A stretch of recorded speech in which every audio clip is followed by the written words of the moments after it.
On October 7, 2023, Palestinian resistance fighters escaped the largest open-air prison in the world, the Gaza Strip. What followed was absolutely horrific scenes of slaughter. Not only were prison guards of the IDF killed, but also kibbutz, small agricultural communities in rural southern Israel, also saw the slaughter of hundreds of innocent civilians. The worst event of the day, however, occurred when a large number of music festival goers were mercilessly killed in the southern Israeli desert. Breaking news this morning, dramatic developments happening in Israel. The militant group Hamas firing thousands of rockets into the country, smoke and flames seen rising from multiple sites that were hit. Saying a number of Hamas militants have infiltrated the country from the Gaza Strip. There are reports that civilians were barricaded in their homes, with Hamas gunmen going door to door in one Israeli village. But as you say, the single worst incident of this entire attack was at a party just a few miles away. This morning, a music festival in Israel packed with hundreds of young people, ending in carnage. Early Saturday morning, Hamas rockets streaking overhead as people celebrated and danced. Suddenly, panic spreading as Hamas gunmen close in. Festival goers seen in videos circulating online, running for their lives. After a few days had passed of Hamas fighters' infiltration of southern Israel, the total Israeli death count was 1,400. Many Israelis are calling it their 9/11, as it was the largest attack on Israel in their 75 years of occupation. Following these initial attacks, Israel reportedly dropped 6,000 bombs on innocent civilians in the Gaza Strip. And that's as of a week ago. All of this after turning off the electricity, food, and water supplies of all Gazans. This is collective punishment, which is an obvious war crime laid out in the Geneva Suggestions. For comparison, during America's bombing campaigns in Iraq and Syria, where they were reportedly fighting ISIS, they dropped 2,000 to 5,000 bombs a month. Israel dropped 6,000 bombs in 6 days on a strip of land the size and population of Chicago. That's 1,000 bombs a day, or 42 an hour. According to UN reports, since October 7th, 2023, over 3,000 Palestinians are now dead. And because of Israel's merciless bombing campaigns in Gaza City, one of the most densely populated cities in the world, over 1 million Palestinians have been forced to leave their home,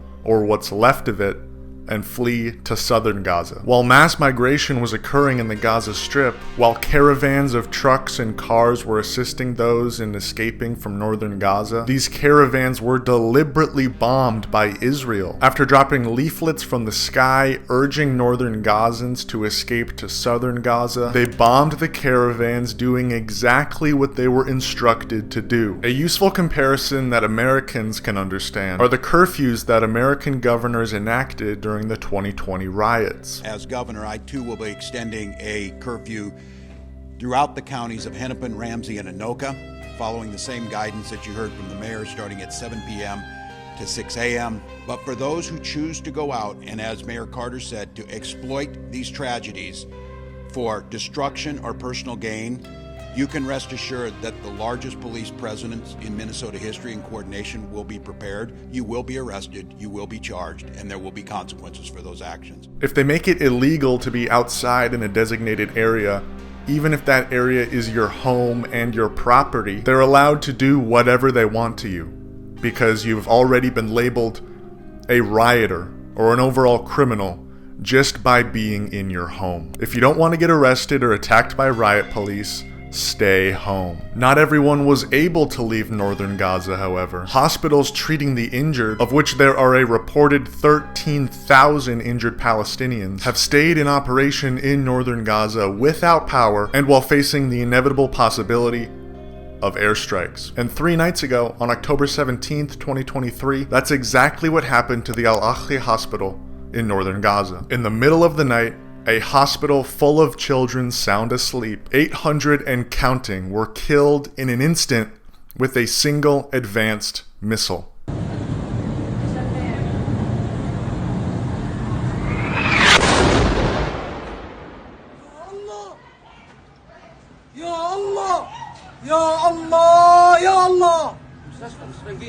Western media is now speculating that it may have been a malfunctioning Hamas rocket. However, if you've seen the video, it's clear that this is an advanced missile that Hamas has no capability of producing. And does it really matter whose bomb it was? Any casualty under the Israeli occupation on either side is directly in the hands of Israel. Something I need to touch on, something that's been incredibly frustrating and is ultimately the reason for me making this video, is the reaction from prominent figures online. Because everyone seemed to care about Israel after the initial attacks by Hamas. However, once the bombs started dropping by the thousands on innocent Palestinians in Gaza, everyone seemed to look away. Now, celebrities aren't exactly known to be the smartest bulbs in the bunch, but they do have the power to sway or at least affirm the opinions and beliefs of thousands, if not millions of people. Days after the initial attacks on Israel, after they had already begun shelling Gaza with 1,000 bombs a day, celebrities came out in support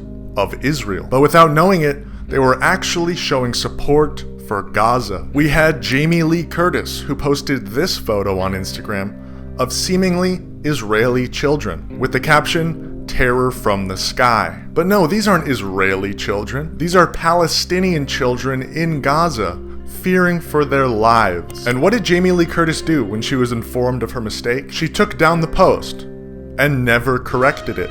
It's still down. Why? Because the slaughter of Israeli children gets all the press. But when Palestinian children are murdered 20 times as often, that's just an everyday occurrence for Americans. We also had Justin Bieber, who posted this photo onto Instagram. It reads, "Pray for Israel," and it clearly shows the rubble inflicted onto southern Israel by the terrorist group Hamas, right? No, this is Gaza City, after only a couple days of carpet bombing from Israel. The picture you're seeing here is actually the economic business district in Gaza City, turned to rubble by Israel. Casey Neistat, someone I look up to an incredible amount, posted a video on the topic 4 days after the initial attacks on Israel. At this point, Israel had already shut off all of Gaza's utilities, their water, their food supply, everything. And they had already begun shelling the Gaza Strip and killing thousands of civilians in retaliation for the actions of a select few Palestinians. So let's see the stance that Casey Neistat takes, because honestly, I was absolutely shocked and disgusted when I watched this video. Ready?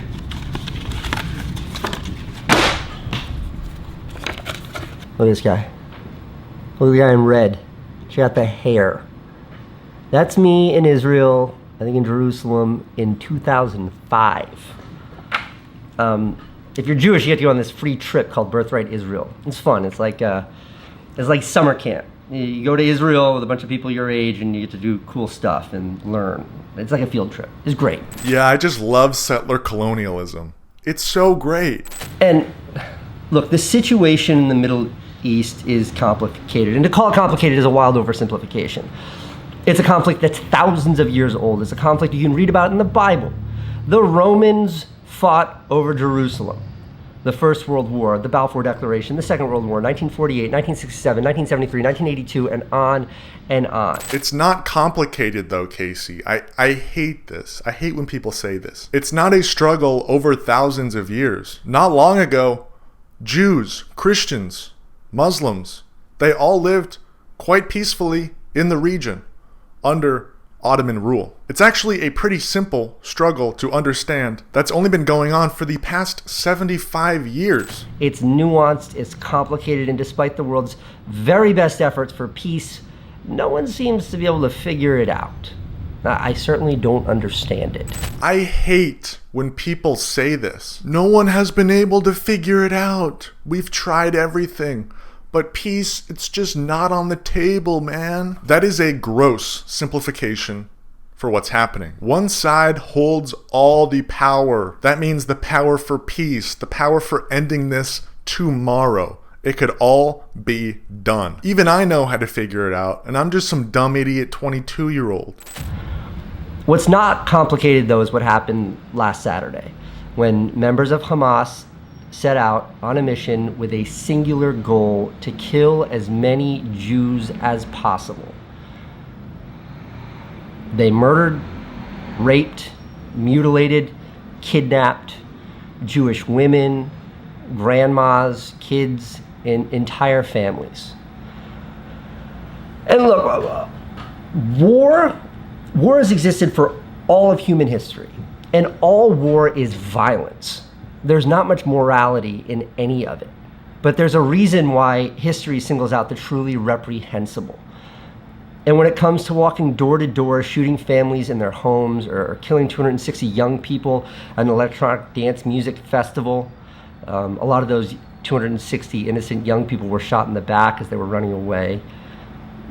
Or kidnapping a young woman, violently raping her, and then parading her through the streets to cheering crowds. Or finding out yesterday, a confirmed report that about 40 dead babies were discovered, some of them still in their cribs. There's no moral equivalency here. There's no yeah, but. There's no justifying that kind of barbarism because of a cause. It is horror and demonic and the very worst that humans, any humans, are capable of. Yes, what happened on October 7th was disgusting, and it is never acceptable to kill innocent civilians. That's never okay. However, these events don't happen in a vacuum. Nobody is born wanting to kill people and commit acts of terrorism. To completely ignore why this is happening and simplifying it to these people hate Jews is a disgusting simplification. To say that these acts are the very worst humans are capable of is completely ignoring the genocide of Palestinians that's been ongoing for 75 years and has ramped up to an ungodly amount over the past 2 weeks. People speculate whether or not the babies were beheaded or whether or not they were killed at all. But does it really matter? What do you think happens to babies in Gaza, of which 50% of the population is less than 18 years old? Do you think when Israel bombs Gaza that their bodies are intact? Do you think they are still in their cribs? What do you think happens in that instance? I'm making this video to be as vocal as possible in calling out anti-Semitism when I see it. Anti-Semitism, that is to hate Jewish people simply because of who they are, Jewish. You can't truly sit there and call this an act of anti-Semitism. Palestinians don't hate Israelis because they're Jewish. They hate Israelis because they stole their land and have been treating them like animals ever since. Do you think indigenous people in North America hate Americans because they're Christian? They hate them because they stole their land and treated them like animals for hundreds of years. It has nothing to do with religion. And to equate this war with religion is a disgusting way to completely avert the blame onto capitalism and imperialism, and how there's always some scapegoat, some person that is to blame for everything, instead of the actual system as a whole. What happened Saturday was not motivated by a desire for land or freedom or any political agenda. It was about killing Jews. It quite literally was motivated for a desire for land and freedom. Terrorism, or whatever you want to call it, doesn't happen in a vacuum. Nobody is born wanting to commit acts of terrorism.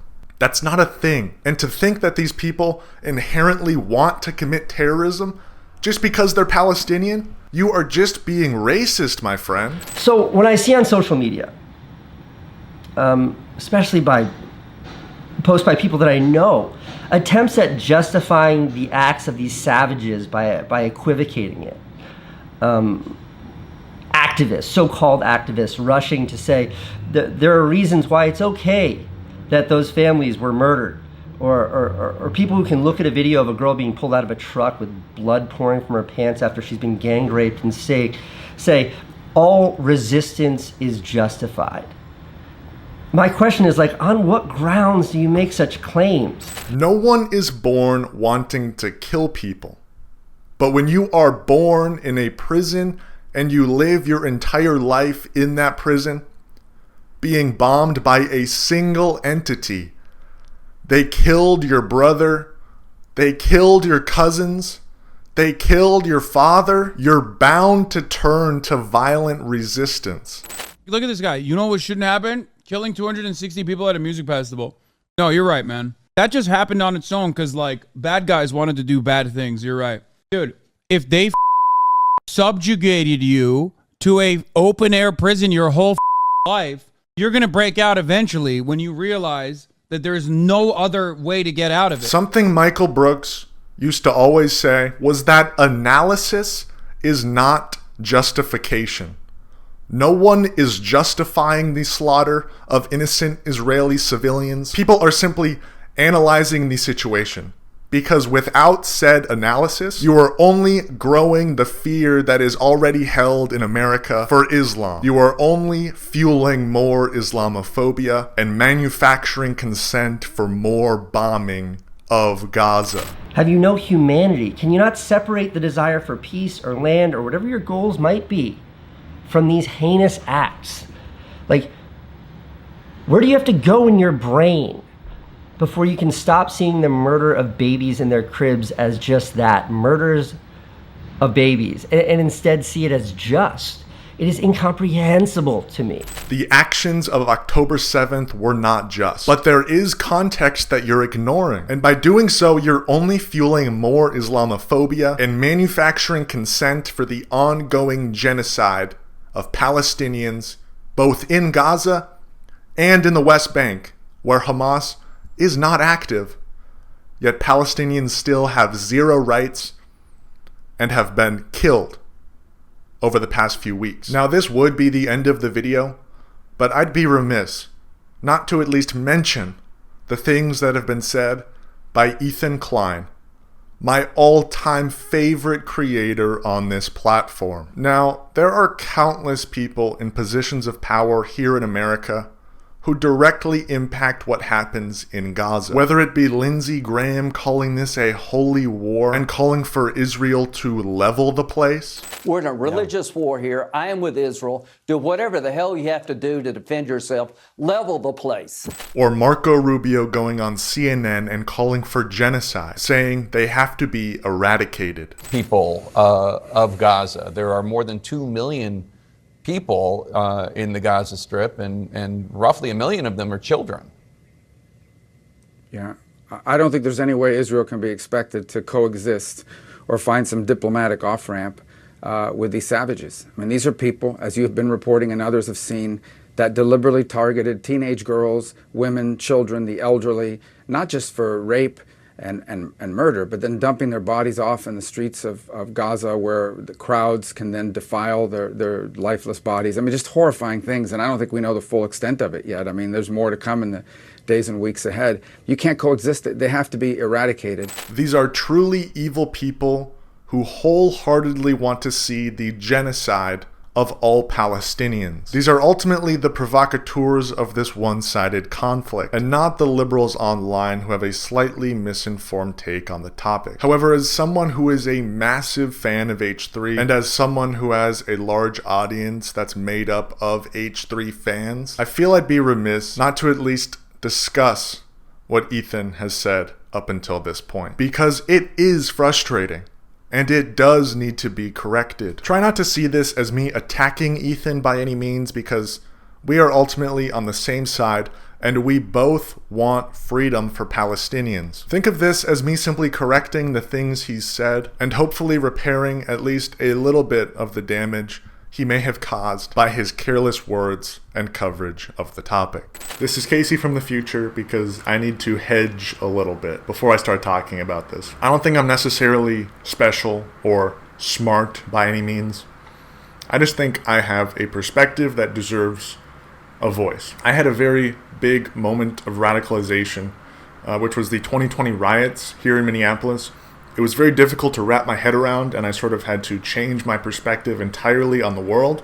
And ever since then, I've just been obsessed with geopolitics and foreign relations and, our imperialism around the globe. And as a young person, I hate to say it, about half the age of Ethan Klein, I feel as though, while his perspective is completely valid, as an American Israeli who lived there for 5 or so years, I feel as though my perspective is just as important and deserves a voice.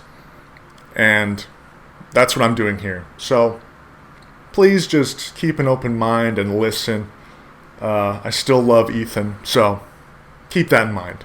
Thank you. Now, Ethan Klein is a Jewish American who married an Israeli woman who he met in Israel while he was on Birthright. Obviously, I understand their bias, and I completely sympathize with their anger, their sadness, and overall the immense amount of emotions they've been feeling within the past couple weeks. Ela Klein, his wife, has family in Israel, all of her family for the most part, tons of friends. So for them to be scared, angry, and overall emotional in this time, I completely understand and sympathize with them. However, on the first coverage of the topic, very little context was ever mentioned or brought into the picture. So over the weekend,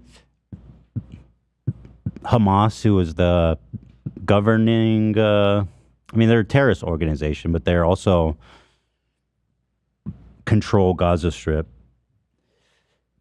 They somehow managed to put together this surprise invasion of into Israel, and it was horrific. There was so far at least 700 Israelis died, which is nuts. One of the crazy things was there was a nature party, a peace party they actually call it, ironically, and I guarantee a lot of people there were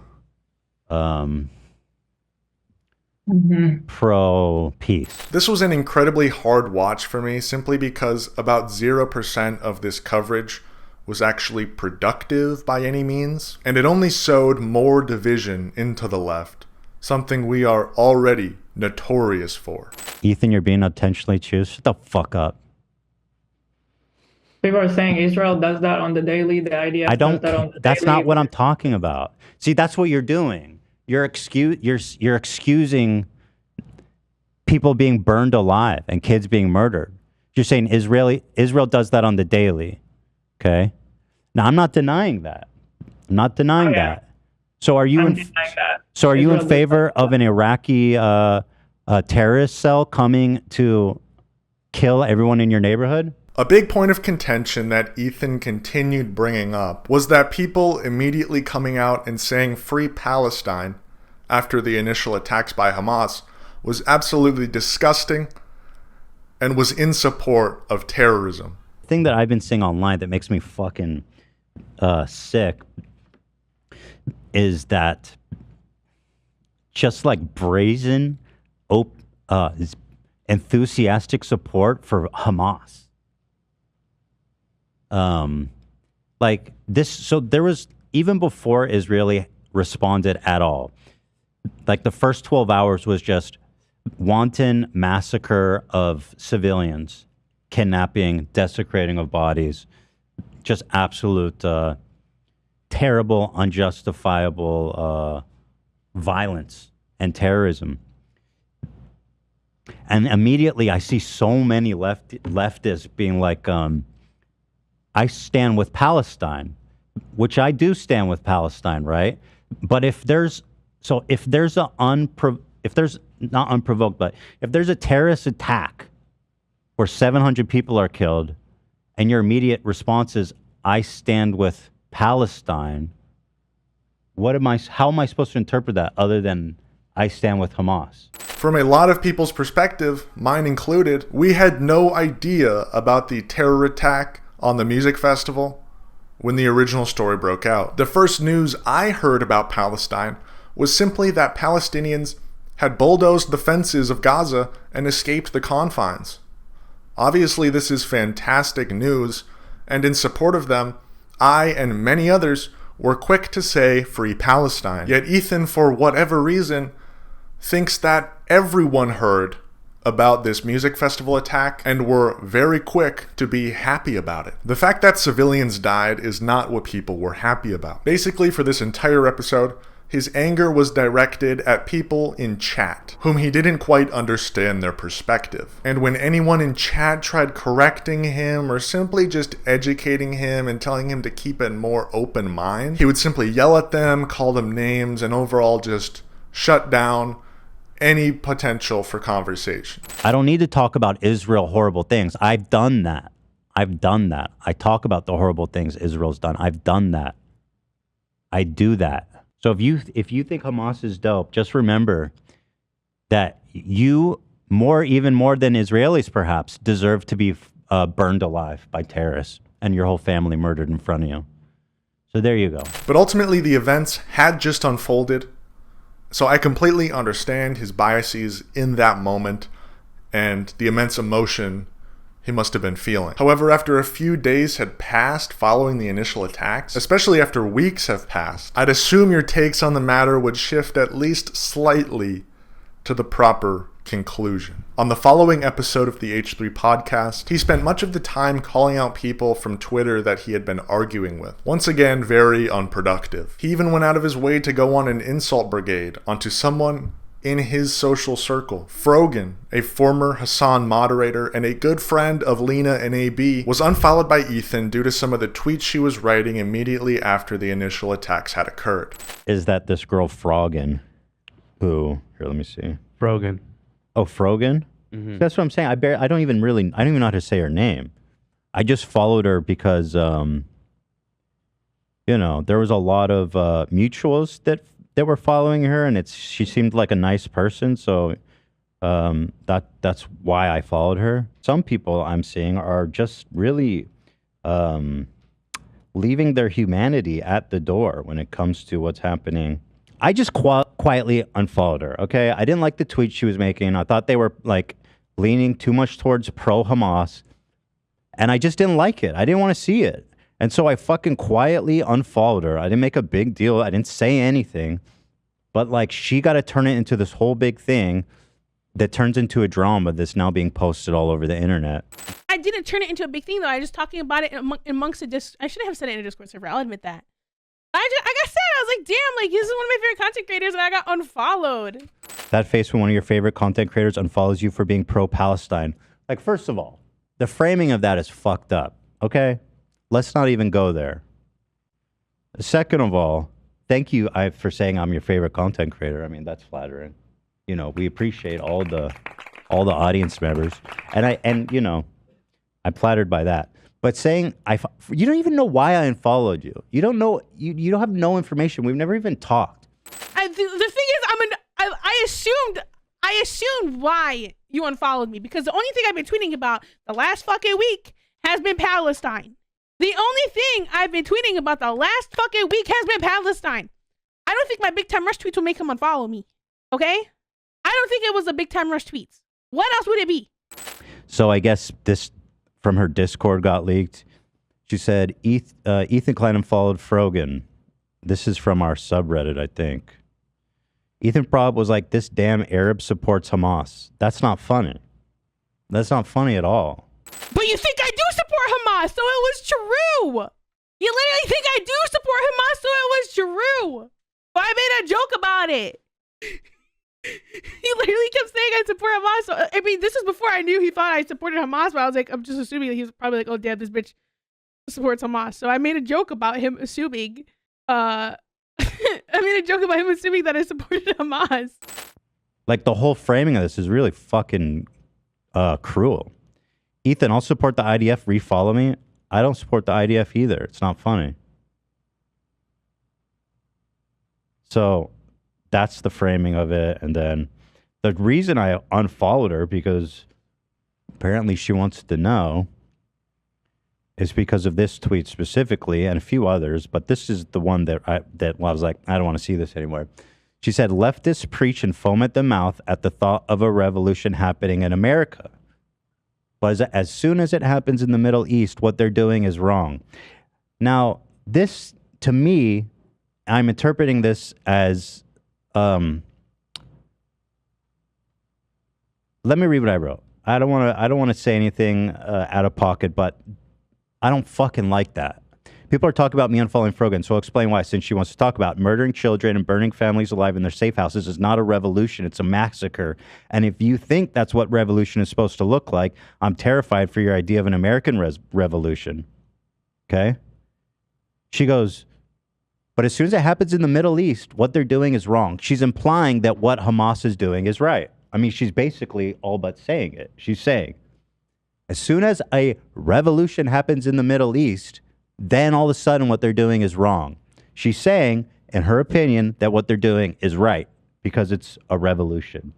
I don't want violence on any side. Like, I don't think rape, I don't think murder is like of civilians it shouldn't be a thing. I've said that. Like, I spoke against it.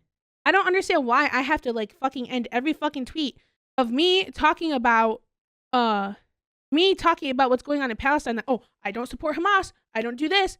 How come people that are pro-Israel don't have to be like, oh yeah, by the way, I don't support the genocide of Palestinians. Why do I have to keep reiterating my stance on Hamas to take away from what's going on in Palestine right now? Oh yeah, by the way, yeah, I don't support Hamas. By the way, it's going to take away from the whole fucking movement. How hard is it to get it through your fucking head? And I've literally, I mean, clearly he unfollowed me, so he didn't see the other tweets. I talked about it in other tweets. I retweeted other tweets too. Okay? And this is what a majority of the discussion was about during this episode.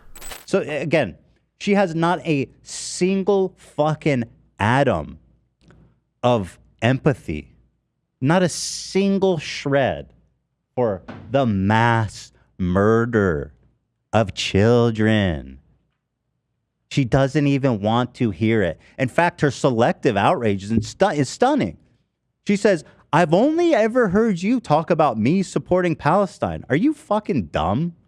Like, how dare you even say that, you scumbag? Did you think about this before you wrote it? Shame on you. How dare you defend what you said? And to even come for me as if I don't support Palestinians. Sorry. This statement just proved my point. This is the last time I ever spoke on Israel. 125 weeks ago. That's the whole fucking point. 125 weeks ago.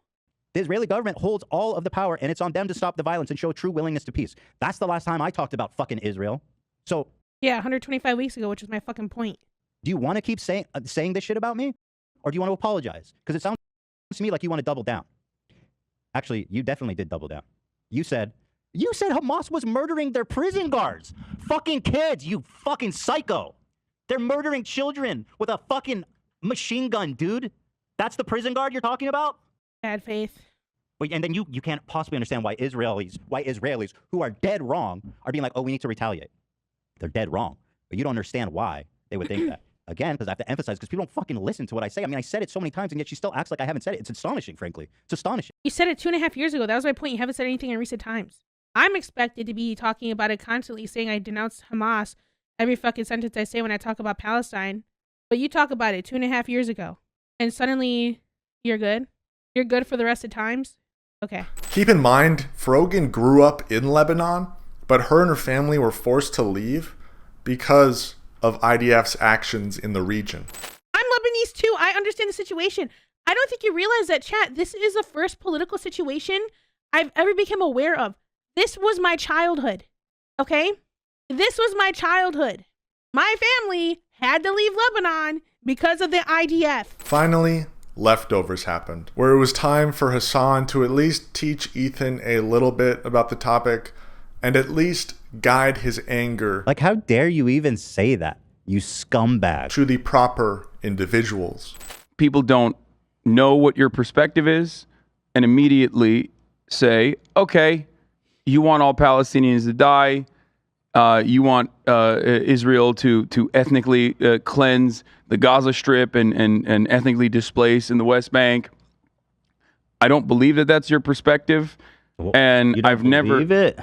It's not. No, I know that that's not your perspective. I'm Just saying to be that totally clear about that. Yes, but I think that it's important for you to clarify, and then I can clarify my position as well, because a lot of people, despite the fact that I know that I have to be on a very delicate, tight rope when discussing these matters, because it does often get racialized fairly quickly, and it's done as a deliberate attempt to try to misconstrue your position and debate a straw man. I think that you can, describe your position, then we can go forward. This Leftovers was a total mess, and I had a really hard time watching it. Ethan cried, Hasan cried, which I have never seen before, and through all the frustration, as Ethan and Hila were stepping on Hasan and hardly letting him speak at times. Over the course of the past multiple decades, since 2000 onward, before the October 7 operation, that the casualties were, of course, asymmetrical. Rocket fire still ended up killing people in Israel proper. Again, it's like, but you can look at the numbers, but like, of course, because Israel has it's still the provocation. It's still the attempt. You know what I mean? Just because they have the technology to shoot it out of the sky doesn't mean that the people in Israel are not going to be affected by it. No, I understand that, but there's also I want to say I need to make something clear that you touched on. After they were spouting countless Israeli propaganda talking points, stating them as if they were fact. Kids that survived because they were laying under their dead parents' bodies, and they laid there for hours.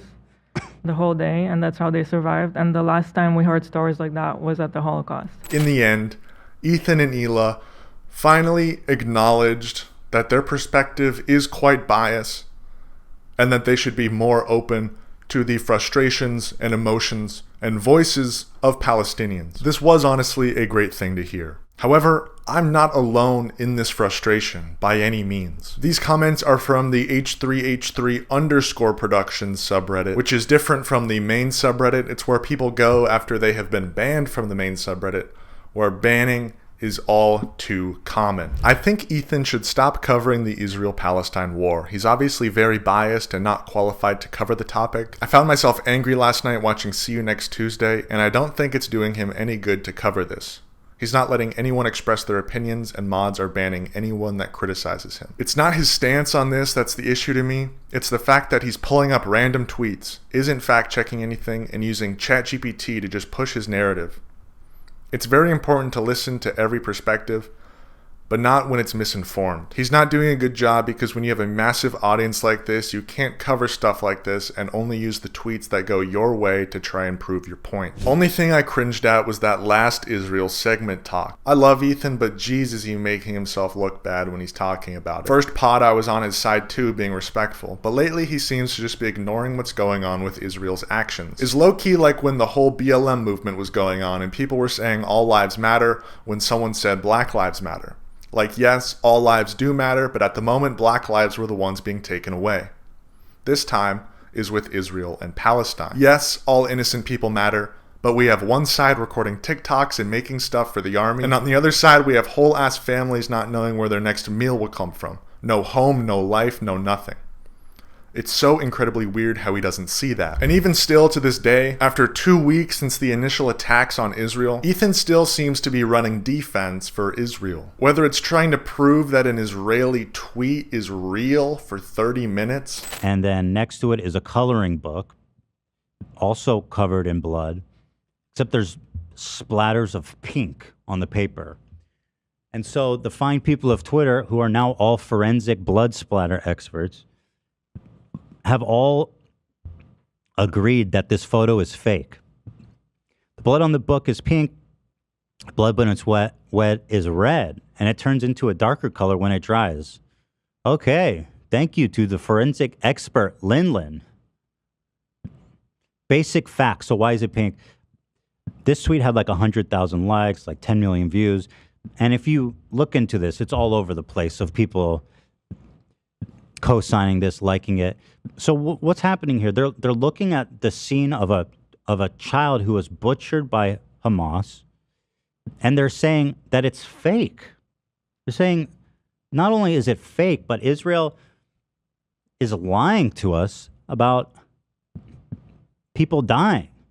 Like there is right before our eyes, on a much smaller scale, this historical revisionism, it's in the same vein as Holocaust denialism. Or completely jumping to deny that the missile that hit the Al-Ahli hospital was from Israel, even though that hospital was bombed just a couple hours before, and every other piece of evidence points to the fact that this missile was from Israel. I hope that wasn't Israel, because, I mean, piling on these insanely evil attacks Like, that one is just too much to stomach. Like, blowing up a goddamn hospital. It was the IDF, Ethan. It literally just broke. I don't care who's talking about it. It just happened. I don't think anybody knows what happened exactly yet. Now, everyone's going to suspect it was the IDF. Hasan says it was the IDF. Well, he can say whatever he wants. I mean, it just happened. The IDF video is old. It shows buildings with electricity and the power's out. Dude, you guys got to stop with these weird conspiracy theory stuff. Just wait like a few hours. That's it. That's all I ask. In the end, our true enemies in this conflict and in this struggle are not these misinformed liberals online. They're not these misinformed celebrities that are simply posting to save face and show that they care about some cause. But I do think it's important to at least call this out when I see it, because now more than ever, it is evident that these people do hold some power to sway public opinion. And simply by standing with Israel, you are doing nothing but harming the people of Palestine and all people of the Muslim world, all people in the global south, all people that are victims of imperialism, capitalism at its highest degree. But at the end of the day, our true enemies in this struggle are the folks in power, the folks in true power. So if you haven't already, please let your voice be heard. Protests work. I'm telling you this. I've been participating in several protests around my area in Minneapolis. No, you don't expect it in the United States of America, but there you have it. St. Paul, Minnesota. You're looking at people acting. They're responding to Hamas. They called for protests around the world. You're seeing them. This is very revealing and troubling. The propaganda works. I mean, in St. Paul, Minnesota, who would have thunk it? But I think we have about 80,000 Somalis living in St. Paul now, more than that now. And that's what they think about that hospital bombing. And just in the past week, public opinion has swayed, where the majority of people in America, Republicans and Democrats, are not in support of the money we are sending to Israel that is going to bomb innocent civilians in Gaza. Protests work. Let your voice be heard. If you're in the Minneapolis area, I urge you to follow and stay up to date with Anti-War Minnesota. But if you're not here, please find protests in your area. They are all over, trust me. Every day, every other day, there is action being done in your area. You just have to find it. So please, if you care about peace and the freedom that you experience here in America, something that more than 50% of the world will never experience, please do your part and get out on the streets as much as you can. If you can't do that, you can contact your representatives, you can email them, you can call them, you can contact your governor, because I know every governor is sending a large amount of the state's funds to Israel and these weapons contractors. That's just a fact. Tell them how you feel. Tell them that you don't want innocent people to experience, once again, a genocide, that these people deserve basic human dignity. And if we all do this, I know things will change. Thank you for watching this video. Please do your part, and peace and love.